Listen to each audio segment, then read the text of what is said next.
Hello everyone. In this video, I'm going to show you how to use the clear function on Microsoft Excel. Microsoft Excel clear function is one of the very useful functions. By using this, you can easily to create the Excel data format, hyperlink and comments. Let's learn how you can do this. Before enter this video, subscribe our channel for further technology videos. In my Excel list, I have 4 rows data. Here you can check it out.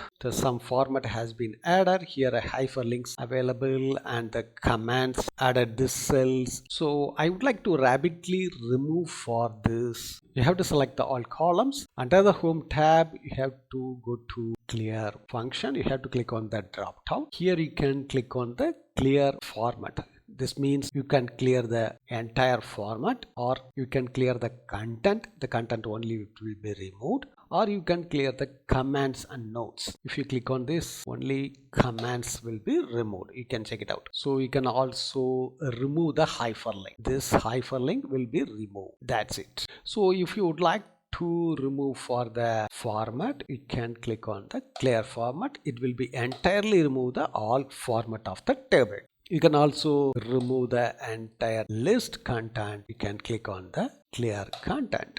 So in this way, you can easily to clear the data by using this Microsoft Excel clear function.